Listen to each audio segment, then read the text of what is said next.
Hey guys, and welcome to tonight's Soul Wellbeing show. I'll let me know that you're here. Otherwise, I'll just keep talking into the void. And every Tuesday night, I like to talk about emotions. And this Tuesday night, of course, and I've got my soul life expression. Thank you from Tony, very much from Tony Riley. Soul life expressions, emotion cards. And so the reason I like to just have a little bit of a chat about this on a Tuesday night is simply because it's very difficult to identify when our emotions are in play. I often ask clients, how do you feel? And they might describe a thing, but they're not giving me an emotion. And it's really hard to name those emotions that we feel. So when you guys are coming on board, otherwise I'm just going to talk about an emotion tonight and how this can affect us. I don't have any commenters on tonight, so it must be too late. Maybe it's very cold here in Brisbane, so I'd be all snuggled up in bed myself. So we're going to talk about, I've just randomly chosen a card from my deck of emotion cards, and I've got the card Oppress. And that's a really interesting emotion to feel if you're feeling oppressed. And actually that's quite topical right now because a lot of people are feeling that the oppression of constant lockdowns and changing rules, and it's actually affecting a lot of people's mental health. And so I would be interested if you're listening tonight, or even if you can message me or put a comment even later, how the word oppress makes you feel. Like, what sort of emotion is it bringing up? When I think about the word oppress, let me just pop it in there so you can see it better. Oppress. I think about the heaviness on my shoulders. And so we have Nakia. Hi, Nakia. Welcome. So we're talking about oppression tonight. So when I think about oppress, I think about the weight on my shoulders. I feel like that there's something holding me down there. I don't feel anything on the top of my head, mostly just sitting on my shoulders. Oh, Laurel's here. Hi, Laurel. Welcome. Laurel, we're talking about the word oppress today. And so, yeah, if you're feeling like that you want to join in the conversation, please do. But otherwise, I'm just going to just give a little talk about the emotions that can pop up with oppress. And if you want to share some of your feelings, how that word makes you feel, that generally makes for a really nice conversation. But if you don't feel obliged to share, if you don't, because it is a very personal thing to share our emotions. Having said that,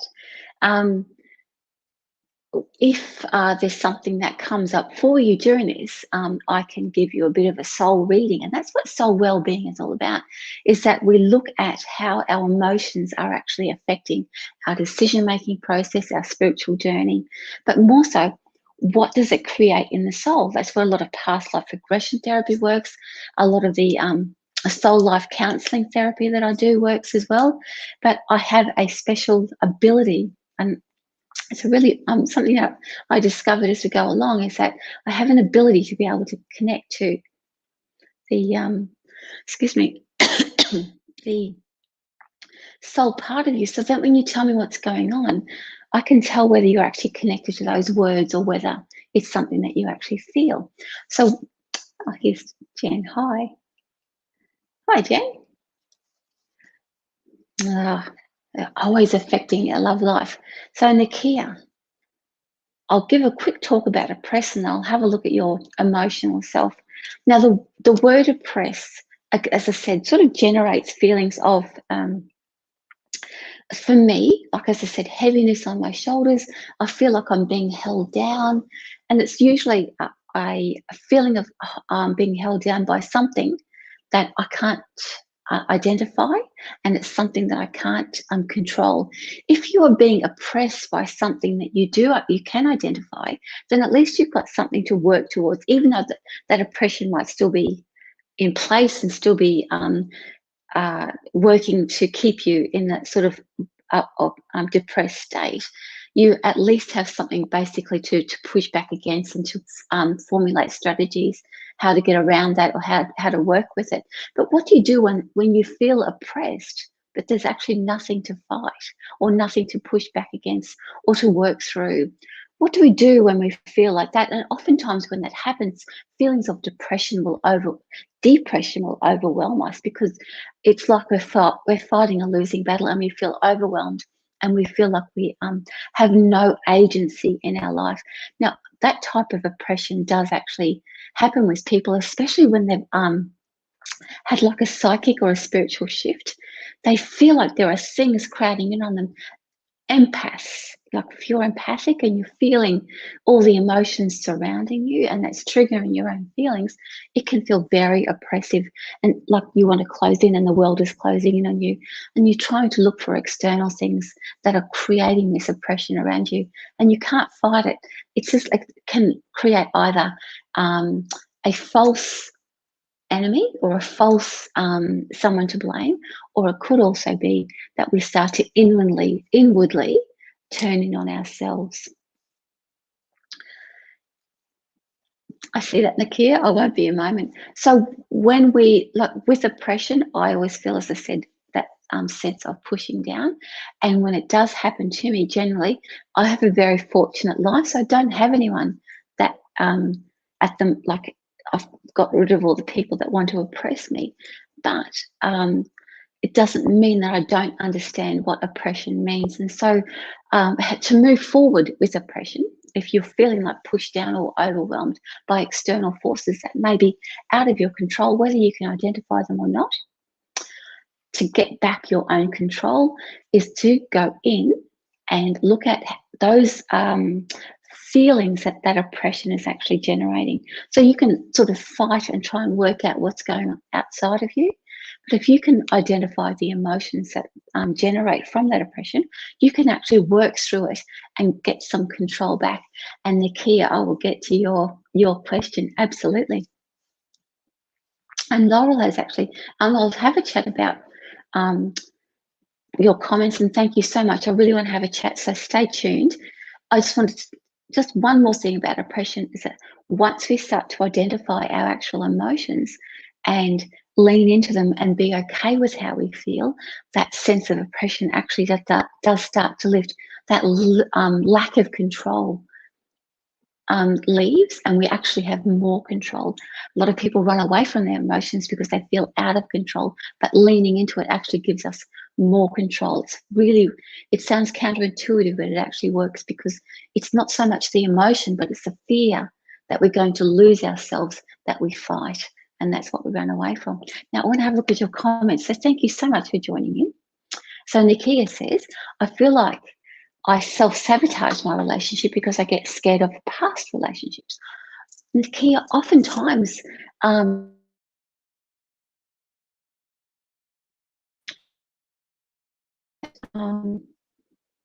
don't like, sorry, this is a personal thing, but when people tell me, like when the people talk about self-sabotage, and I guess this is what my soul well-being or soul counseling or coaching therapy is, this is what I address, is that when I tune into you, I hone into what it is that you may be placing a lot of importance on, but it's not actually the thing. It's like you're distracted by something, and what I'm picking up around that is self-sabotage. So like you've given it a label and think, oh, I'm self-sabotaging, losing your connection to what's actually going on, and trying to work through self-sabotage when it's actually probably something else that the self-sabotage is overlaying. The words self-sabotage. So when you say the words, I think it gives you a feeling of, oh yeah, that sounds about right. But if it was self-sabotage and you were ready to move forward in a relationship, then you would have the strategy and the tools to work through it and accept it and lean into it. So the self-sabotage part of your statement there is something that you don't actually own. It's just something that sounds like it could be what it is. So let me just look at your heart, and Laurel, I'll talk about yours as well, about emotions, and we'll talk about, that's a really good statement. But I'm going to just check in with Nakia's heart about the self-sabotage. Let me have a look and what that actually means. Straight away, Nakia, what I get is that you know when something is not okay. It's just you can't Like you're not giving you won't give yourself permission to say this isn't okay. And so you maintain unhealthy relationships. So the past relationship, yes, created some trauma. And yes, we often check in with that until we've put that to bed and come to terms with it. You're not self-sabotaging anything. You're actually identifying emotional reactions and traumas that are already there and are very real. And so you're not actually sabotaging anything. You are listening to what your body is telling you. Now, whether it's a reaction that doesn't really have any place in your current relationship or any relationship, or whether it's a reaction from a past trauma, that's another matter. That's not self-sabotage. That's actually looking after yourself. And once you can lean into it and own it, then the relationship, the past will let go and the new relationship can come in.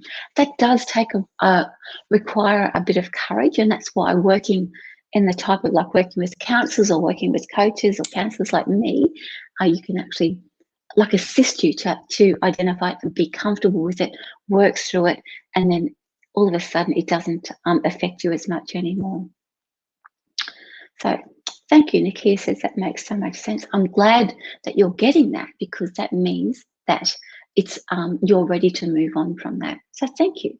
Now I want to talk about Laurel's statement. To be honest, I don't understand emotions yet. And Laurel, that's absolutely what I was mentioning at the beginning of this little show here, is that oftentimes when I'm working with people, I ask them to identify an emotion that they're feeling and they can't give it to me. That's why these little cards are fantastic. I actually have a chart that I use to, because I'll say, tell me how you feel, what emotion are you feeling? And we sort of skirt around it.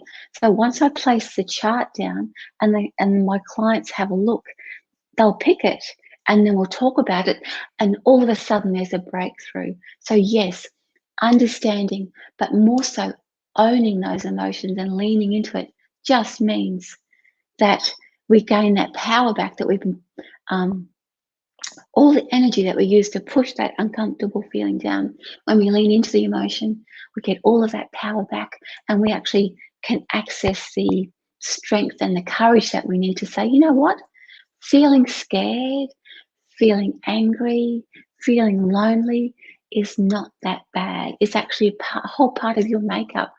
If you're feeling angry, there's nothing wrong with that. That means that that's a part of who you are.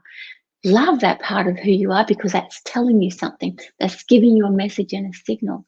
If you don't like somebody, if you love somebody, if you're scared of somebody, or you just want to go and throttle somebody, you want to be angry with them, by owning that and admitting it to yourself, you actually get the message. Or we often talk about we're missing our intuition. We can't read the messages that our guidance and our soul is trying to impart to us.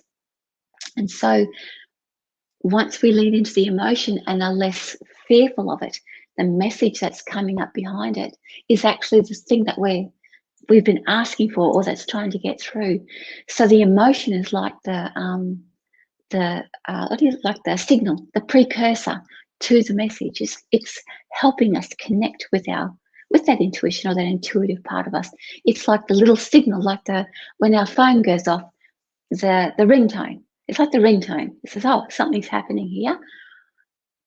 Own the anger, own the love, own the joy, own the sadness and the loneliness. Explore it, allow it to expand. You're not going to lose yourself. You only lose yourself when you fight it and try and push it down, because we lose so much energy. And again, it is not something that is easy to do on your own.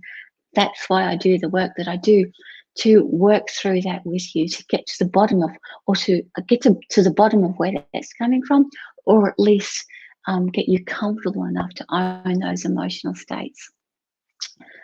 Understanding and working through those emotional things really, as I said, once you start to get a handle on it, identify it, lean into it, it's amazing the amount of control and like you get that power back, and you think, you actually, well, I know in my own life, this is what, and I've seen it happen with other people, is like with my clients as well.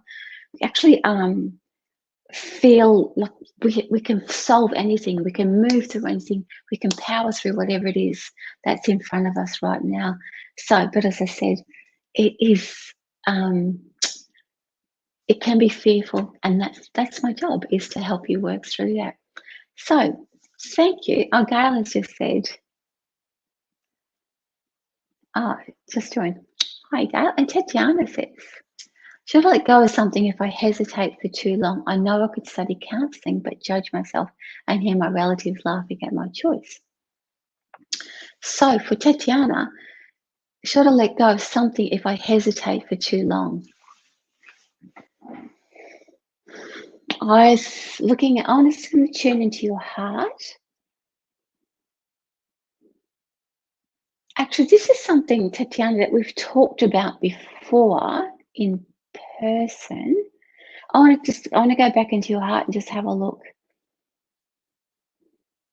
That the hesitation comes from the fact that you know that you can do counselling, you know you can study it, and you're smart enough to get through it. It is just not your passion.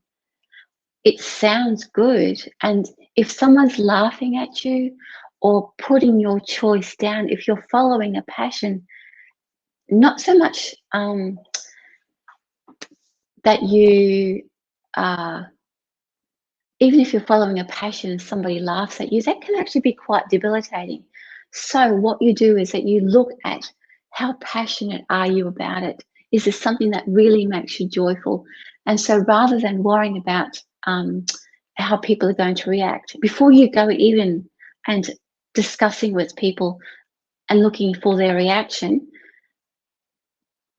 own it in yourself. Explore, does this bring me joy? If you start to react in a negative way, you can draw on that emotion of joy. Well, actually, you can say, well, actually, yes, you might be doing that, but I still want to do it. So thank you for your input, because you're actually strengthening the passion that I have inside of me. More often than not, when we don't want to own the passion that we have for something, we are frightened of surrendering to a strong emotion. And I say that to you because when I wanted to, I don't know, I think I've talked about this before. I don't know how many times I pick up my tarot cards over the years, put them back down again, pick them up, put them back down again, simply because to work with them and to work in their energy means I must be honest with my feelings and how I'm reacting to things.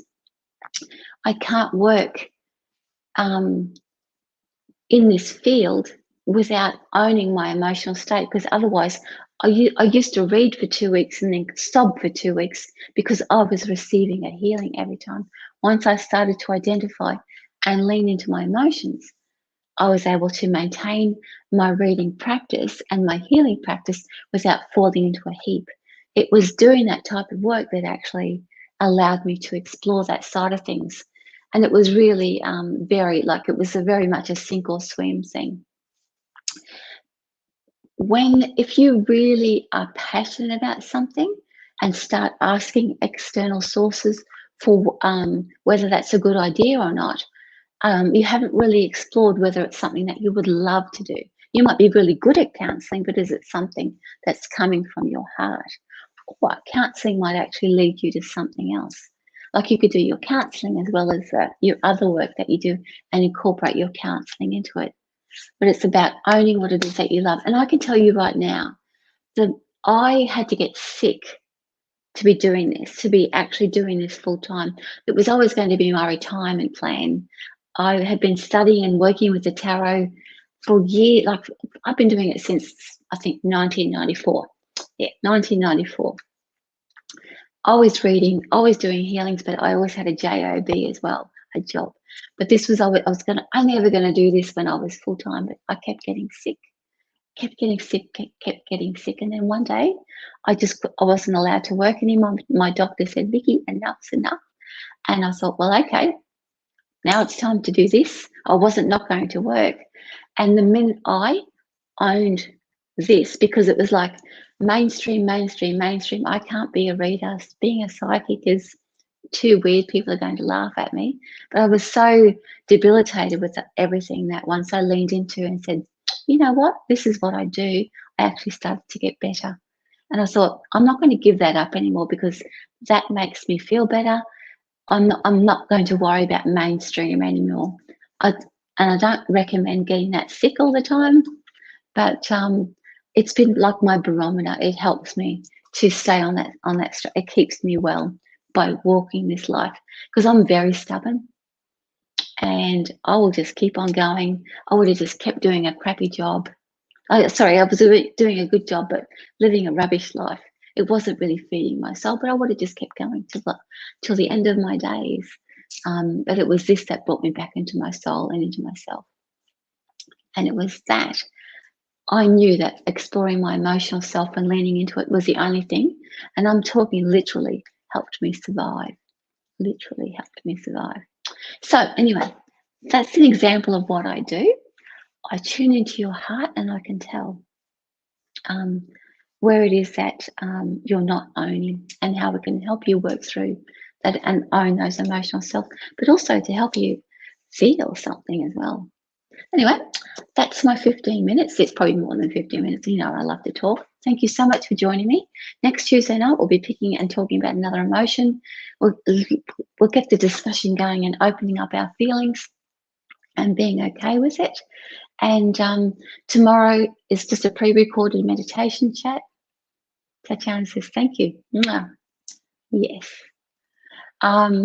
Now, and Laurel says also thank you. Laurel and I are just about best friends now. I was just laughing about that. Anyway, so tomorrow I pre-recorded my meditation group's messages for you all. And Thursday night after meditation, about 9 o'clock-ish, 8:30, between 8:30 and 9, I'll be doing some psychic development and training. So if you want to come and jump on board, 8:30, between 8:30 and 9, we'll pop it up here. You can come and do some psychic training. Last week we did tuning a pendulum. I haven't worked out. I think I might do crystal balls. I want to get my crystal ball out, so we might have a chat about that. But anyway, and yeah, I should put my schedule up on my Facebook page, but otherwise you just see me anyway. So thank you so much. Love chatting with you all. Thank you so much for joining me, and I'll see you around. Okay. Bye. Love to you all.